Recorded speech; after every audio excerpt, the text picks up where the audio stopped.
Shri Matre Namaha, Shri Rama Raksha Sarva Jagat Raksha. Before getting into the topic, please like, share and subscribe to us as you motivate us in bringing out the secret content to you all. Today I'm going to talk about the tree of life, and if you have any queries and if you have any doubts regarding it, you can ask me and I'll be very glad to help you all. So after listening to this, all your myths and all your illusions must break, okay? That is my hope. That is the reason why I am trying to explain you all about the tree of life. Okay, now let's start. So this is the tree of life. Okay, so tree of life contains 12 dimensions. We have 12 dimensions in the tree of life, right? So these all are the dimensions. Here I have circled it, right? This is the dimension 1, this is dimension 2, this is dimension 3, 4, 5, 6, 7, 8, 9, 10, 11, 12.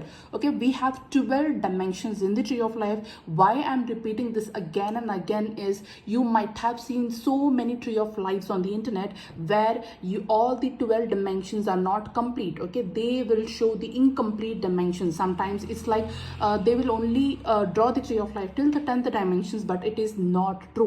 The original tree of life contains 12 dimensions in it, and if you are seeing any tree of life other than that, it is not actually the original tree of life. Now according to our ascension journey, the original authentic divine ascension journey, those of them who are in it, so they have to activate the 12 dimensions within them, and they have to create this tree of life within their body. So what I mean by this is you have to activate each and every chakra. So every chakra contains is equal to one dimension. So suppose your root chakra is dimension 1, okay, so your sacral chakra is dimension 2, and your solar plexus chakra is dimension 3. Likewise, all the chakras, each chakra is connected to one dimension. So if you are activating the 12 chakras, you are activating and awakening the 12 dimensions within you. So this is like the tree of life, and it is having many things you have to know about. That is like here, this is the feminine side of the tree of life, and this is the masculine side of the tree of life, and this is like a merging of both masculine and the feminine, right? So you might have heard the term 369. Okay, so there is a famous scientist who have bought the 369 code. What is the 369 code and how the people are using manifestation, law of attraction by using the 369 code? Because it is the feminine triangle, it is the feminine side of the tree of life. That is why many people use this 369 techniques and all those things. Why they are using? Because feminine is receptivity, receiving mode. Okay, so feminine always receives. The feminine energy is receptive energy, so that's why they always like use 369, and they use so many techniques for 369 and all those things. They also use that inverted triangle. Inverted triangle is the feminine triangle, downward pointed triangle is the feminine triangle. So that's why it is 369. That's why this number of the 369 became very popular. Why? It is because of the feminine energy, and this side is a masculine side, and it is a masculine energy. Okay, so now we have to, whenever you activate your chakras, okay, so most people they know only till the 7th dimension or 7 chakras, but we have more chakras and more dimensions to our universe. Okay, you can watch my 15-dimensional time matrix video. In that I have explained clearly about the 15-dimensional time matrix and all those things. So if you have to say that, if we have to talk about the tree of life, so one like this tree of life, and so this is the one tree of life. Okay, so like this tree of life, same we have another tree of life. Okay, so that tree of life, we have another tree of life. Like that we have like as far as I know like a 4 tree of life, which contains 48 strands of DNA. I'm going to talk about that also, and how each tree of life is connected with you, and how you can, after activating one tree of life, then what you have to do next. So if you want to learn about all those things, hit that notification bell, like, share and subscribe, and you can stay connected so that you get all this information, which is very important for you in your own ascension journey. So now I have told you already that we have like a different tree of life. So first basic tree of life, the first tree of life is this one. This tree of life is also called as Katara 1. Okay, so this one entire tree of life is called as Katara, right? Now this is one Katara, and one Katara consists of, Katara word itself consists of 3 words. In one of my previous videos I have already gave you the definition of Katara. Katara means what? Ka means light, Ta means sound, okay, and Ra means one, okay.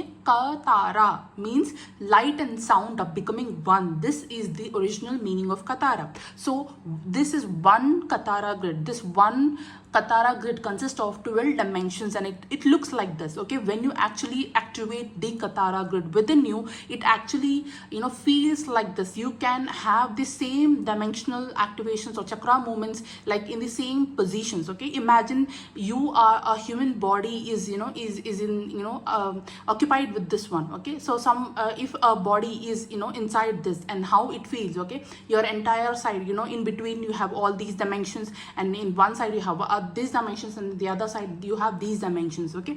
So when I activated my chakras, okay, when I activated my chakras, so you till 7 chakras you can feel it, okay. 7th chakra you can feel it easily, but 8th chakra also you can feel it. It is like in between your neck and the heart, okay. 8th chakra also you can feel. So here is the 8th chakra. It means here is somewhere is your neck, okay. This is your neck. You can imagine like this is your neck, and this is your like a head, okay. This is your head, and below it this is all your body parts, okay. This is the 5th one.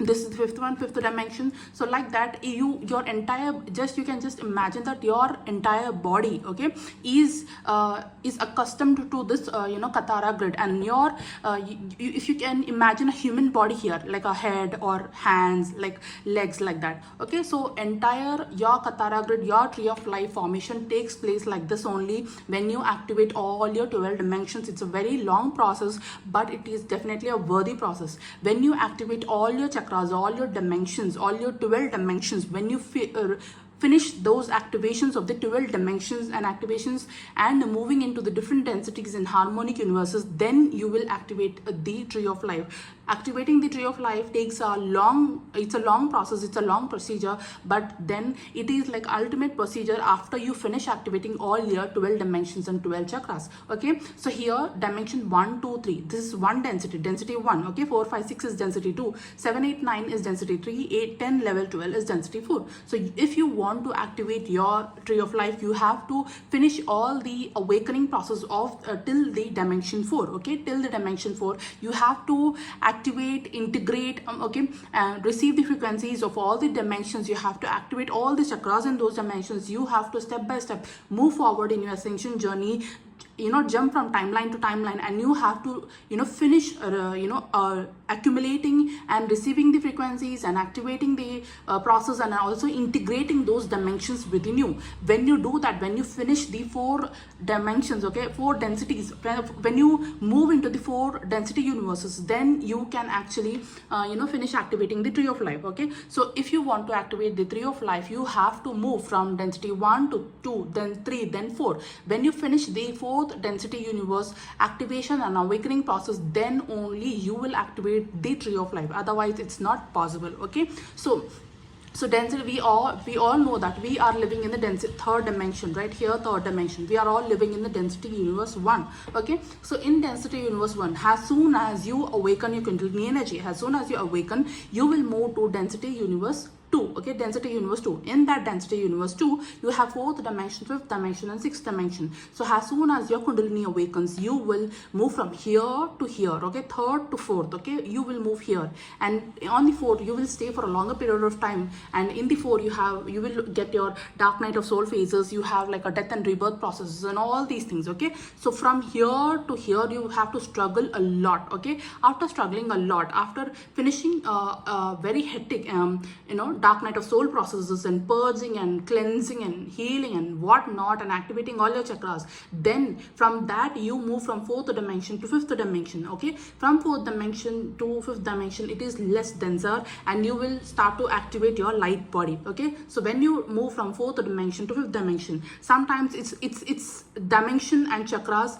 yeah, I have told that, you know, 1st dimension is 1st chakra, but you know, the consciousness of dimension is also different. You might activate your chakras, but the consciousness which you accumulate, you know, it's more longer process. It's like you might activate the fourth chakra, or you might reach the fourth dimension, but then you are not, might be not in the fourth dimensional consciousness. You might activate your fifth chakra. It doesn't mean that you are in the fifth dimensional consciousness. It will take more longer and much longer time and much longer process, because you might activate. Activation means you are stepping into it. You have started the process, but it doesn't mean that you have entered that consciousness. Entering that consciousness is also a very different process, and it's a prolonged process. Okay, so when you actually jump into that consciousness, when you shift the consciousness, then you will move to 5D consciousness. Otherwise, most of the people, they are still in the 4D dimension only. As soon as they awaken, they are in the 4D dimension only. Okay, as soon as they activate the chakras, they might activate the higher chakras also, like 8, 7, 8, 9, like that. But then the consciousness might still in the lower dimensions. Okay, they might still not in the 5D. Okay, consciousness is a very different topic, and the dimensions, chakras are different topic. Activating the chakra will help you access that dimension, will help you in moving towards that dimension, starting the frequencies of, you start to accumulate the frequencies of that dimension, but you don't embody that consciousness. Embodying that consciousness is a very different topic. You might step into the dimension, but embodying the consciousness requires more work. Okay, so the more you work on yourself, the more you will move to different levels of consciousness. Okay, different harmonic universes. But for all that to happen, you have to first activate all your chakras. Without chakra activations, nothing will happen. And you don't just have 7 chakras, you have 12 chakras minimum. You have to activate the 12 chakras. When you activate your 12 chakras, then only you will become an angelic human. Okay, I have made so many videos about angelic humans, your wings activations, and all those videos you can watch, and you can learn from them, and you can understand your ascension journey much betterly, right? So this was about the basic knowledge about the tree of life. In a future, I'm going to talk more about the tree of life. What are the dimensions in that? What is the name of different consciousness levels in that? And all those things are coming up. Okay, what is the story of each dimension, that will also I'll tell. Okay, so that if you are from any of the dimensions, if suppose somebody is a star seed and who is coming from the, let's say, 9th dimension. Okay, somebody is a star seed from 9th dimension, and he's coming from 9th dimension, he or she is coming from 9th dimension to the 3rd dimension onto the earth. Okay, so they might have a particular past life in the 9th dimension, and they might have a particular story in that 9th dimension. They have to heal that whatever happened in that dimension also, all the traumas and wounds in those dimensions also. Then only you will be able to clear yourself, clear your the densities in those dimensions, and you might feel more lighter, and you might activate your light body. So every dimension also have a story. Like for suppose in 8th dimension in 8th dimension you have Orion. Okay, so on Orion there are specific things which have happened. In my one of the previous videos, I told you that there is a movie called as Arundhati movie. So that entire movie is connected with the 8th dimension. It is the story of the 8th dimension, and when you watch that movie, you might purge, you might go through soul purging, you might go through something which you might feel that you have to heal something from within you. Okay, so why it is happening is because maybe you have activated the 8th chakra or 8th dimension, and now you have to heal the densities, whatever wounds and pains and traumas are which you have accumulated in that dimension. And when you heal those wounds, pains, traumas which you have accumulated in that dimension, and then your 8th dimensional activation will take place, and then you will move forward. Okay, when you will start to receiving light in that 8th dimension, and then you will activate your 8th dimensional 8th chakra, and you will gain the 8th dimensional consciousness and the frequencies of it and the stories of it. And when you heal all those wounds, and then you integrate them, and then you move to 9th dimension. Okay, sometimes activations happens, the chakra activations happens early on, but then the process is very long. Okay, even after chakra activations, you might receive the stories of those dimensions and all those things later in the higher levels. For me, it happened like first I have gone through the chakra activations, then I have activated those chakras, then I have integrated these chakras, and then after some years, then I actually came to know about the stories and what all the things which I have to heal. Okay, in each chakra. So first, what happens is activation happens of the chakra. Okay, activation means you will feel like some wheel kind of thing is moving. Okay, that is the like a base, very huge symptom of chakra activation. When your chakra activation happens, you will feel like something is moving, okay, like a wheel, okay, it moves like round, and then you will feel some sensations in those chakras, and then your chakra activation will happen. Once your chakra activations will happen, whatever dirt and dust is there in that chakra, whatever densities, wounds, pains, traumas, and whatever triggering which happens in that chakras, whatever imbalances and blockages, obstacles which are there in the chakra, all those things will come to the surface, okay. Slowly, so you have to heal all those things. And when you heal all those things, when you integrate the light within, when you integrate your shadow and light, when you heal all your shadow body in that chakra, then you integrate your light and you heal that chakra, and then you move forward, okay, to the next chakra. So this is the same process. So you might activate the chakras, but then the healing and removing the blockages and pains and wounds and traumas and obstacles and all these things might take some years, okay. So it might happen in a it might not happen sequentially, it might not happen quickly, okay. Sometimes your chakra activations take place, but then maybe next year you will come to know some story about your past life in some dimension, or some story, some chakra revelation will reveal its consciousness, and it will reveal what are the blockages after some years, okay. So whatever it might be, you have to heal all these things, and you have to activate all your 12 dimensions, 12 chakras, so that you can become an angelic human at least, okay. So you have to become an angelic human. Those of them who are star seeds, starseed twin flames, those of them who are in the Kundalini awakening journey, it's a must for them, so that they have to become the angelic human, which is the original human consciousness. Humans were not like this before. They were angelic beings. They had like their wings, okay, the etheric wings. So you have to get back your wings, you have to get back your cosmic citizenship back, and you have to become an angelic human, okay. So all the best in your journey. Thank you so much for tuning in. Sri Rama Raksha Sarva Jagat Raksha. Shri Matre Namaha.